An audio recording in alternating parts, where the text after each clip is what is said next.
আসসালামু আলাইকুম বন্ধুরা, আমরা যাচ্ছি আজকে আগারগাঁও তালতলা ওই জায়গায় মিজান ভাইয়ের হোটেলে। তো বন্ধুরা আপনাদের পাশেই থাকুন। ওই জায়গায় 100 টাকা 14 বার বলা ভাত। তো দেখে আসি ওই জায়গার পরিবেশটা কি। পরিবেশটা তো আপনারা দেখেনি অনেক সময় ভিডিওতে। তো ওই জায়গায় শুধু গরিব অসহায়ের জন্য সে এই অনুষ্ঠানটা করছে, আয়োজনটা করছে। ওই জায়গায় গরিব বড় লোক সবাই মিলে যাচ্ছে, এখন অনেক ইউটিউবাররা যাচ্ছে। তো আমি চিন্তা করলাম যে তো বন্ধুরা আমিও যাই, গিয়ে ওই জায়গার পরিবেশটা দেখে আসি ঘটনা সত্য কিনা। তো যাচ্ছি বন্ধুরা। হ্যালো বন্ধুরা, আমরা আসলাম এখন চৌরাস্তা, আমরা যাচ্ছি এখন আগারগাঁও তালতলা। তো বন্ধুরা আমাদের পাশেই থাকুন। তো আমরা এগিয়ে যাচ্ছি ইনশাল্লাহ, আমাদের পাশেই থাকুন। আল্লাহ হাফেজ।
সবাই এখানে বন্ধুরা দেখুন এই জায়গার পরিবেশটা হচ্ছে আগারগাঁও তালতলা। তো আমরা চলে আসলাম। তো সে রান্না করে কোন চুমে, সেই ইউটিউবারদের সাথে কথা বলে কোন চুমে তাই জানি না। দেখুন দেখুন এখানে নিম্ন শ্রেণী বড় যারা সাধারণ অনেক বড় বড় লোকেরাও আছে। তো বেশিরভাগ ইউটিউবাররাও বেশিরভাগ আছে ইনশাল্লাহ। তো দেখি আমরা তার সাথে কথা বলবো গিয়ে। করবেন বন্ধুরা, আমরা চলে আসলাম আগারগাঁও, এই সেই তালতলা আমাদের মিজান ভাইয়ের হোটেলের সামনে। তো দেখি বন্ধুরা সে এত ব্যস্ততার ভিতরে তারা যেভাবে ঘিরে ধরছে ইউটিউবাররা। তো সে রান্না করে কোন সময় আর সে রান্না করে কোন সময়। এই যে এখানে খাচ্ছে সবাই, যার যার মতন করে নিয়ে খাচ্ছে। তো টাকা পয়সা যারা যার যার নিজের আপাতত দিয়ে যায়। তো বন্ধুরা 100 টাকার খাবার, 14 বার ভাত, 100 টাকার এক পিস গরুর গোশ। তো বন্ধুরা দেখুন। আসসালামু আলাইকুম। তো বস আমরা তো এখানে আসলাম যে গরিবের খাবার দেখার জন্য। তো এখানে দেখি সব ধনীরই খাচ্ছে। তো গরিব খায় কখন ভাই একটু বলতে পারেন?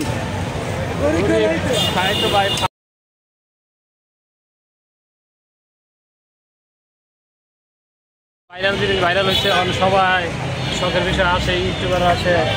এখন কি করবো, আমি তো মিজান ভাইয়ের সাথে কথাই বলতেছি না। মিজান ভাইয়ের যেভাবে বেড়ে ধরছে আমি তো তার সাথে কথা বলতে পারতেছি না।